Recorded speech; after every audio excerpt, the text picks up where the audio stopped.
Hello and welcome to another new episode of Learning Simplified. In this tutorial, we are going to know about document properties related to Inkscape. Stay tuned.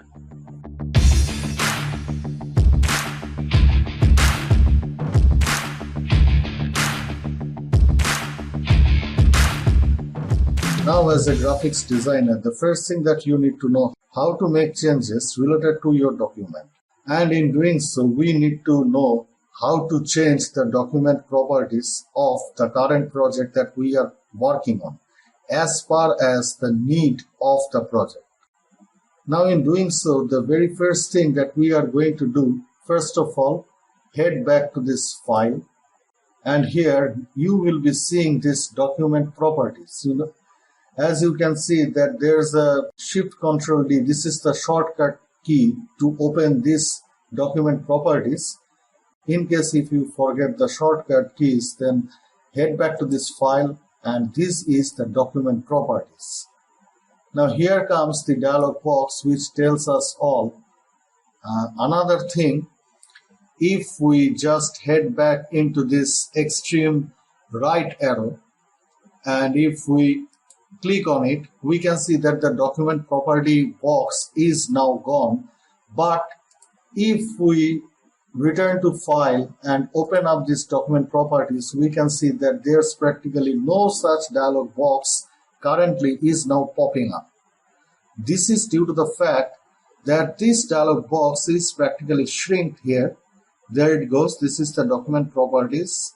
Right here it is now open, and if we click onto it, we can see that here comes the dialog box that we were practically looking for. So it was on into our project and it was shrinked into this extreme right panel. So whenever you encounter this kind of problem, never panic. All you need to do, you need to look for the same document property dialog box right over into this extreme panel, because uncautiously you might have clicked this particular arrow button which says iconify this doc, and it will be then and then shown right over here. Now this is the current project document that we are currently working on. As we can see that this is a portrait, and if we look over here, we can see that this is the general document properties related to us. So the page size is by default A4 in millimeter, and we can change this page size from here. Like we may use this US letter, US legal, US executive, A0, A1, A2, A3, A5. So all of them are present right over here.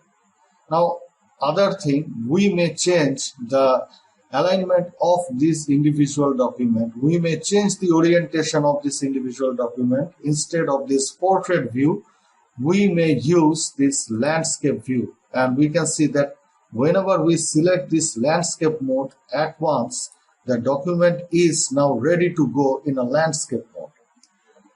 Another thing, this is the general display units in millimeter. Now if we are looking for some display related to web or related to any kind of display media, digital media of course, then all we need to do, we need to change this display units to pix from here and here. There it goes.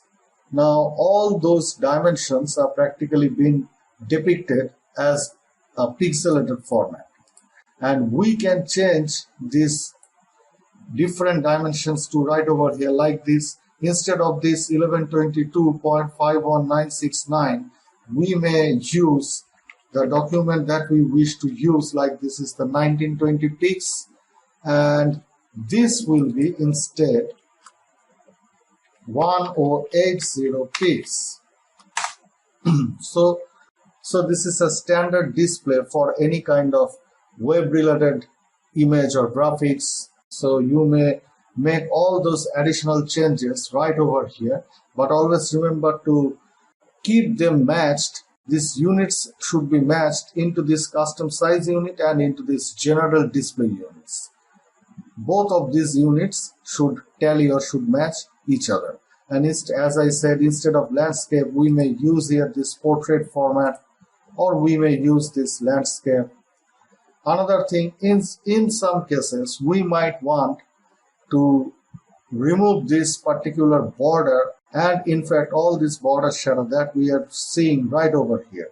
So in that particular case, if we do wish to mute off the page border, then there goes the border. Just uncheck this box and you can see that the page border is practically gone. Now this is very much effective in some certain cases from the very beginning, as we are practically learning from the very beginning. So I think we should turn on this page border, showing this page border right over here. And another thing, this is the background property. So if we check this checkerboard background here, you can see that this is the checkerboard background right now that we can see over here. So if we just draw something, some basic shapes, we'll be heading back to it soon. How to do all those things, how to do all those stuffs, we'll be creating our basic shapes right over here. Right now, if we just create it right over here, and we can see that this is a white box which is being shown here. Now if we uncheck this individual checkerboard background, we can see that practically the fill color of this individual box is gone, but the stroke color is still on. We may change it to a different color, to a white background, but as I had shown you that this checkerboard background is practically very effective in an order to understand the color fill properties of your individual document, of your individual objects as drawn on Inkscape.